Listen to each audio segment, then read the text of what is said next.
Hello. Hello. બોલો. અમન સાહેબ ગોહેલ બોલો. હા. અમન સાહેબ તમારો વિડીયો જોયો ને તો તમારા નંબર હતા આમાં ફેસબુકમાં. હા. હવે એક માહિતી જોતી હતી. કોણ બોલો ને ક્યાંથી બોલો? આપણે રાજકોટથી કારુભાઈ અમૃતભાઈ પાંડવ. હા બોલો, હું માહિતી લઉં? માહિતી એમાં એવું હે, મારા ઘરના દોઢ બે વર્ષથી વયા ગયા બીજા હારે. હા. તો સામાન ને એ બધું માથી ન્યા નાખી આવ્યા અહીંયા જુનાગઢ બાજુ સાપુર આવ્યું ને. હા. સાપુર ગામમાં મારા માસી ની રહે છે અહીંયા. કોણ સામાન નાખ્યું? હું નાખી આવ્યો હતો. હા. મારા માસી ઘરે મારા ઘરના વયા ગયા પછી મકાન ભાડે રાખો ને સાહેબ ખર્ચો ચડી જાય ખોટો એ મારા માસી ને મૂકી આવ્યો. હા. તો હવે એ મારી ઓલી જામનગર વાળી હારી છે ને ભાવિસાબેન કરીને. હા. તો એમાંથી અડધો સામાન એ લઈ આવી. મારો સામાન એ કેમ લઈ શકે સાહેબ? એમાં કઈ કાર્યવાહી થતી હોય તો આપણે કરવી. પોલીસ ફરિયાદ કરી શકો. તમારો સામાન તમારી જાણ બહાર કોઈ લઈ જાય તો એ ચોરી કહેવાય, એમાં પોલીસ ફરિયાદ થાય. સામાન લઈ આવી ત્યાંથી મને મારા માસી છોકરાએ કીધું પણ કે લઈ ગયા તમને ખબર છે? મને કઈ વાતે નથી કરી, મને કઈ ખબર નથી. તમારી જાણ બહાર તમારી વસ્તુ કે તમારો સામાન કોઈ લઈ જાય એટલે એ ચોરી કહેવાય. ચોરીની ફરિયાદ થાય એના વિરુદ્ધ. હા. હમ. તો ફરિયાદ કરી તો હાલે ને સાહેબ? થાય જ ને. તમારી વસ્તુ કોક લઈ જાય તમને ખબર વિના તો એ ફરિયાદ જ થાય ને. શું થાય એમાં? એટલે મને ખબર નથી એટલે મેં કીધું માહિતી લઈ લઉં. ને બીજું સાહેબ તમને કહું, આપણે મારા ઘરનાનું મારું નામ હોય વાંહે આધાર કાર્ડમાં, હા. પાન કાર્ડમાં મારું નામ હોય તો એ બદલાવી શકે કે ન બદલાવી શકે? બીજા હારે વયા ગયા હોય નોંધ બદલાવી હતી ને એને આધાર પુરાવો હોય તો તમારું ડેથ થયું હોય, તમારે છૂટાછેડા થયા હોય, એના કાગળિયા રજૂ કરો તો બદલાવી દે. એમ તો થોડા બદલાવી દે કોઈ પુરાવા વગર. છૂટાછેડા તો થઈ ગયા સાહેબ. છૂટાછેડા થઈ ગયા ને? હા. તો બદલાવી શકે? હા બદલાવી શકે ને. તમારે છૂટાછેડા થઈ ગયા પછી તમારું નામ થોડું એની પાછળ રાખે. હા. તો હવે એમાં એવું છે, છોકરી છે ને એક મારી એના ભેગી છે. હા. મેં વિડીયો વાયરલ કરેલો હોય ઓલા મનસુખભાઈ રાઠોડમાં. હા. તો એટલે એ જે વકીલ હતો ને પ્રકાશભાઈ કરીને છે રાજકોટ, અહીંયા જૂની કોર્ટ હતી ને ત્યાં બેઠા. પ્રકાશભાઈ સરનેમ શું હતું? સરનામ નથી ખબર. પ્રકાશભાઈ નામ છે, સરનામા મને ખબર છે પણ ભૂલાઈ ગયું સાહેબ. હું છે એ ખબર નથી. લગભગ 12 વર્ષ કે એવું કઈક છે. હા. તમે રાજકોટ કયા વિસ્તારમાં રહ્યો? હું ગાંધીગ્રામમાં. હા. એટલે પછી તમે છૂટાછેડા કર્યા ત્યારે લખાણમાં શું લખ્યું હતું? છોકરી એની પાસે રાખવાની તમારી પાસે? એ હવે એના હગા હતા કોક વકીલ છે ને એનો હગો હતો. મને કાંઈ કીધું નહીં ને એમને લખી નાખ્યું. પણ લખાણ તમે વાંચ્યું તો હશે ને? એમ તમે સહી કરી? ના મેં વાંચ્યું નથી સાહેબ કાંઈ. તો વાંચ્યા વિના સહી કરાય તમારે? ને એમાં કરાર તો કર્યો હશે ને ભાઈ છોકરી? એમાં એવું છે, હું તમને કહું, હું જ્યાં હોસ્પિટલમાં કામ કરતો તો આ બે બેનું આવી જામનગર વાળી ભાવિસાબેન ને રશ્મિબેન, મારા ઘરના રશ્મિ.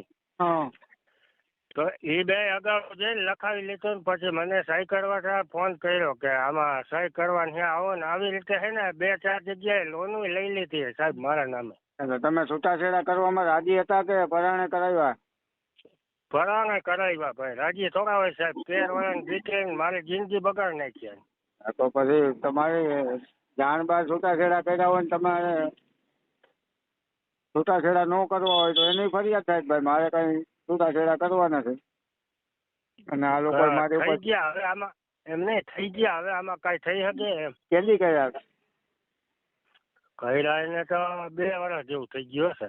પણ તો જે એમાં એવું છે સાહેબ, હું તમને કહું ગોયલ સાહેબ, મારે મારે કોઈ ટેકો દે એવું હતું નહીં. હું એકલો હતો. મારે હવે મગજ કામ નતો કરતો કે હું કરવું હું ના કરવું. આમાં બધું થઈ શકે. કોઈ સારા વકીલની સલાહ લઈને તમે બધું કરી શકો આમાં. સમજ્યા? એમ તમારી ઓફિસ ક્યાં છે સાહેબ? કોઈ સારો વકીલ હોય ને એની સલાહ લેવાની હોય. આમાં વકીલની જરૂર પડે કે નહીં પડે? વકીલ વકીલ એ તો બરોબર પણ રાજકોટમાં કોઈ ઓળખતા હોય તો તમે નંબર આપજો ને મને તો એ કઈક કરાવી દઈએ તો આપણે કરવું હોય.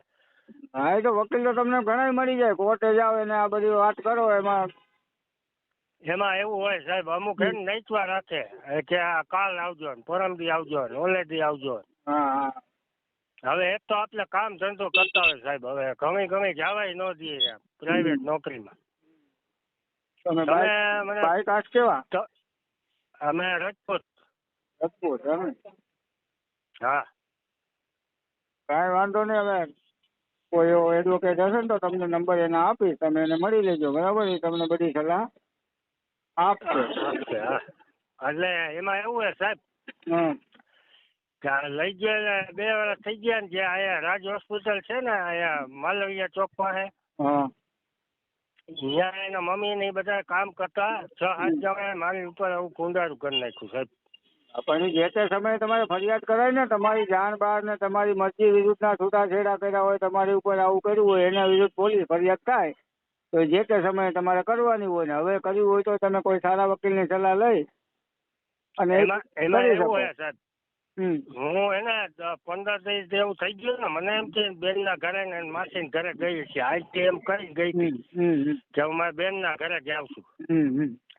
પછી 15 દિવસ થયા ને તો હું આ ગાંધીગ્રામ પોલીસ ચોકી છે ને ત્યાં ગયો તો અહીંયા એક મેડમ હતા. હવે કોણ હોય આપણે તો ઓળખતા ન હોય, તો એની ડાયરેક્ટ ફરિયાદ ન લીધી કાંઈ નહીં, કે પાન કાર્ડ આધાર કાર્ડ લઈ ગયા. મેં કીધું હા એ તો લઈ ગયા. તો કે તો કોર્ટ મેરેજ કોકારે કરી લીધા હોય, લ્યો એટલું બોલ્યા, બીજું કાંઈ નહીં. હા એ તો પુખ્ત વયના હોય એટલે ગમે ત્યાં લગ્ન કરી શકે, પણ તમારી સાથે લગ્ન સંબંધથી બંધાયેલા હોય એટલે બીજે લગ્ન કરવો હોય તો પેલા તમને છૂટાછેડા દેવા પડે બરાબર. છૂટાછેડા દઈ દીધા. હા એ તો પછી દીધા ને, પેલા તો એના ભેગે ભાગી ગયા ને. હા પેલા એ ભાગી ગયા. હા એ ભાગી ગયા એટલે તમારી સાથે લગ્ન સંબંધથી બંધાયેલા હતા ને બીજા સાથે વયા ગયા એટલે એ એક ગુનો બને એમ. પોલીસને ફરિયાદ લેવાની હોય પણ પોલીસ અત્યારે ફરિયાદ લેવામાં બહુ આવું જ કરે. ગાંધીગ્રામ પોલીસ ચોકી વાળા તો હાવ હરામી ના સાહેબ, તમને કહું ને હાવ હરામ, કઈ જવાબ જ ન દે. લગ્ન સમયગાળો કેટલો હતો તમારા લગ્ન? મારે 15 વર્ષ થઈ ગયા લગ્ન ને, 13 વર્ષની બેબી ને એક બેબી ગુજરી ગઈ. કૃષ્ણા નામ હતું એમ. 21 દિવસની બેબી એક ગુજરી ગઈ ને આ બીજી બેબી હતી એનું નામ પ્રિયાંશી છે. સારું તો હવે હે ને કોઈ હું તમને એડવોકેટના નંબર આપું છું હમણાં આમાંથી, પછી એની સલાહ લઈને તમે આગળ વધજો બરાબર.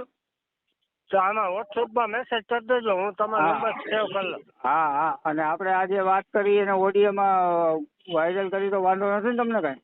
હા કરી નાખો વાયરલ, કઈ વાંધો નથી. બસ તો તમારો ફોટો મોકલજો.